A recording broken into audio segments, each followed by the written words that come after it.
Now, it was meant to be a $2 billion job and done in about 4 years. Well, it's a long time past that now. And it's looking like it's going to hit $20 billion. That's a staggering 900% blowout. Problem. For every megawatt of power generated by water coming down the hill, the turbine needs 1.3 megawatts of power to get the water back up. Drives you crazy.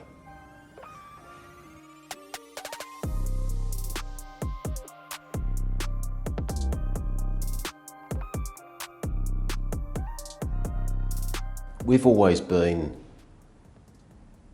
made budget out of 40 odd projects, except for 1 or 2, and those costs have blown out by 4%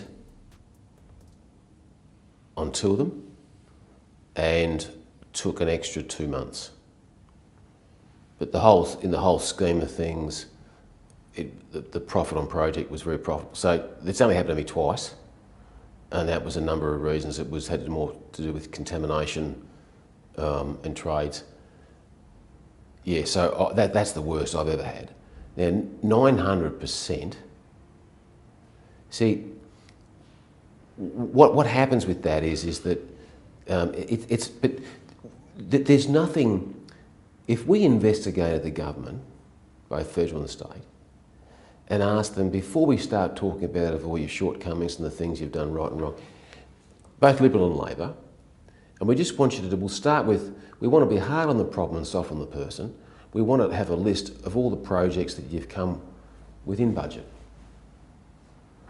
Just within budget, and it will make it easy on you. You can go back to the good old days. Let's go back 75 years to 1950. Now, it turns out I pulled the data on that, and there were projects that were within budget, run by some very, very clever people who I got to know before they passed away, but nothing of substance in this country since 1990 not only has come in on budget, but has actually blown out by a minimum of 150%, and in this case 900. Now, in my world, or when I was back at Lend-Lease, I never heard of 9%, let alone 900. Never.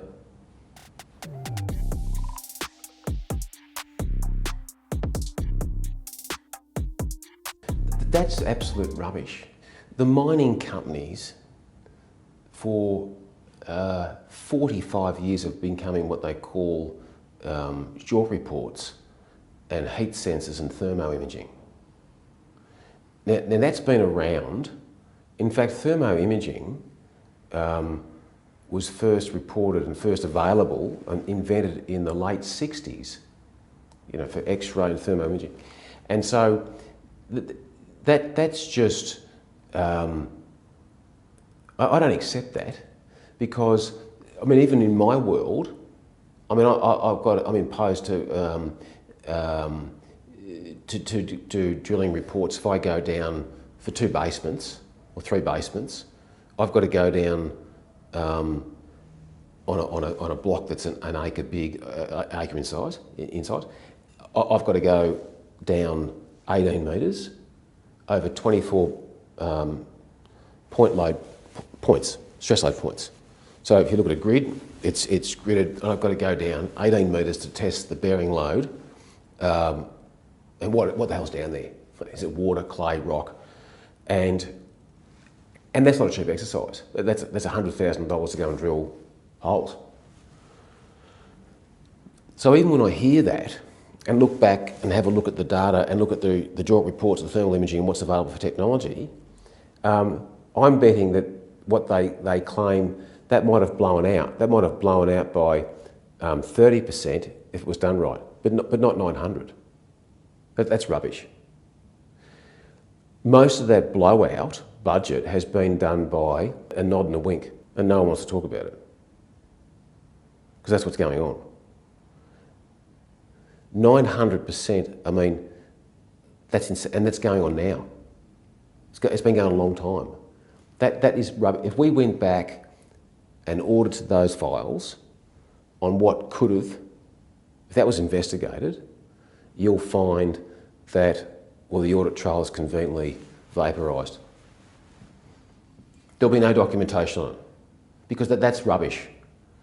900% insanity. It's funny, I mean, see, in a corporation, is that if I'm a taxpayer and I'm one of 15.9 million people in this country, I sit back and think about this. And I think about these things when I go out running. I think, I should get a tax rebate or a refund on my tax. I've been a part of that and I've paid for it. I don't benefit from it. Well, maybe I benefit from it, but that's not what I'm paying tax for. I mean, if I built that in my company and I had a blowout, I get a tax break and tax deduction on the losses. So I look at that and I think the end payer has paid, let's call it not 9 times, but they've paid 7 times for it, let's say, for the benefit of that. How does that fall back into a rebate or to the energy offset? Shouldn't there be, if they've paid for it with the money they've earned and the needles come out of the arm, the money's gone to government and they've paid their dues. And the government say, well, you benefit from that. And what we say, yeah, but you've spent the money, it's a loss. Because what we're now doing is we're putting more money into the government to fill that liability and offset that loss. No one's accountable to government. That's what annoys me.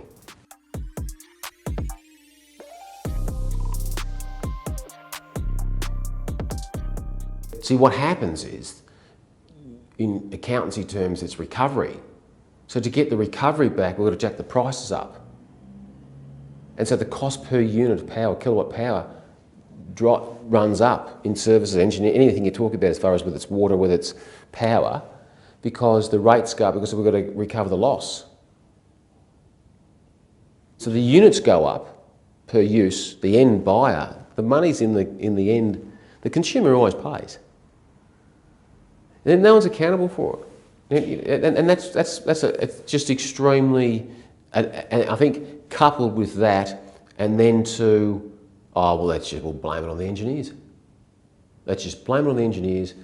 And by the way, Tuesday, stay tuned, we're rolling out unrealised gains tax. Now, I don't want to go down that path, but I think, and that hasn't even materialised. Very frustrating.